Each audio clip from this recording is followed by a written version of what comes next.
Welcome to another edition of the Strange Days audiocast with your host, Jeffrey Chapman. Hey everybody, Jeffrey Chapman here, your Strange Days host, aka Chili J, aka Sport Coat, and last but not least, Chappy Fox 2.0. My apologies everybody for my absence, but life don't stop is the saying based on the greatest of truths, and yeah, it's not stopping. But wow, the past few weeks have been so crazy. First we have the shooting of Charlie Kirk, and then the results thereof. I mean, to recap, we had this 22-year-old guy whose parents were both registered Republicans and Trump supporters. And this young guy took it upon himself to shoot and kill Republican Charlie Kirk. Afterward, in several text messages that were publicized that he wrote to friends of his, the guy admitted to what he had done, and he apologized to his friends.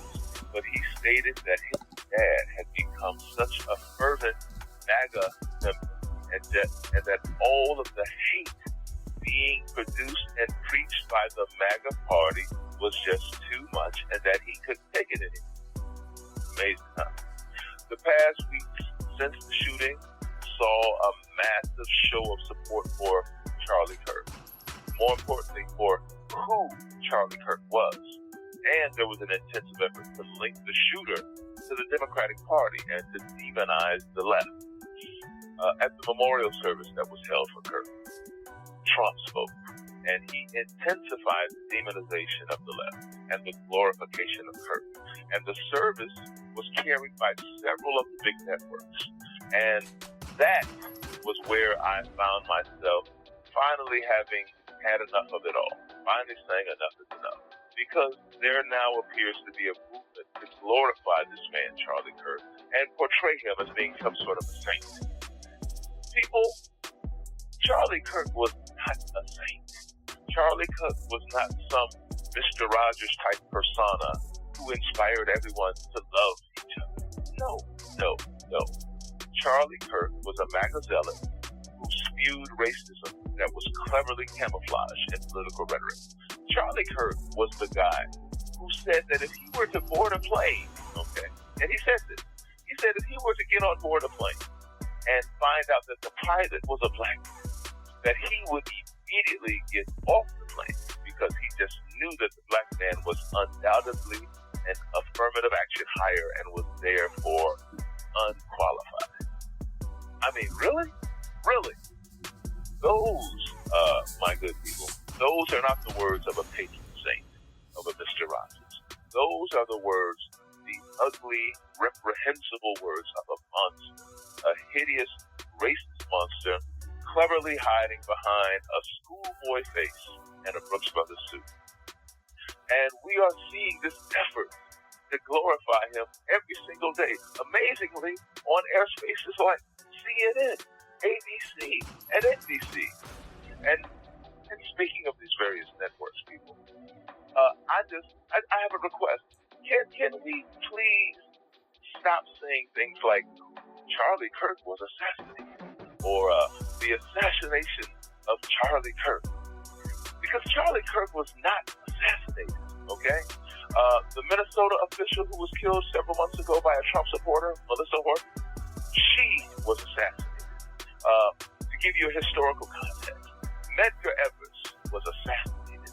Bobby Kennedy was assassinated.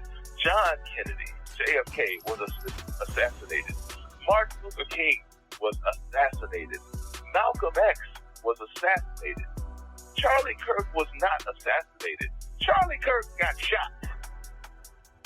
Do we know the difference, anybody? Well, what's the difference, you're asking? Is there a difference? Yeah, there's a huge difference. And if there's a need, then okay, let's go up to 30,000 feet and see it from the clearest of perspectives. The difference, my good people, is the thinking, the mind state, the personal views that are held by that person. And the thinking, the mind state, and the views held by Charlie Kirk were reprehensible to the max. This was a man who legally quipped that blacks had it better and were less murderous back during the 40s and the 50s when the laws of society were more restrictive and didn't allow them to have the freedoms that they have today. Really? I mean, really. So, okay, while we should, of course, mourn that another life has been lost, and we should, of course, mourn that there is now a woman who has no husband, and we should, of course, mourn that there are now children who have no father, still, let us not ignore, avoid, or forget the fact that Charlie Kirk's shooting came about as the result of the hate that permeates the racist thought and practice that is the calling card of the MAGA movement. And however you might manage to conceal it, disguise it, camouflage it, hate is still hate. And this earth is round, people. You know, what you send out into the world, it eventually comes back to bite you on the ass. And as one famous man once said, this is the case of the chickens coming home to roost. And sadly, I haven't the slightest doubt that there will be more to come. Charlie Kirk was not assassinated. Charlie Kirk got shot. If you like what you're hearing, my friend, be sure to tell your friends about what we're doing here, trying to do big things, all right? Subscribe to us on YouTube or Substack, or like us on Facebook and tell your friends about what we're doing. Peace and blessings, everybody. And remember, if you're not angry, then you're not paying attention.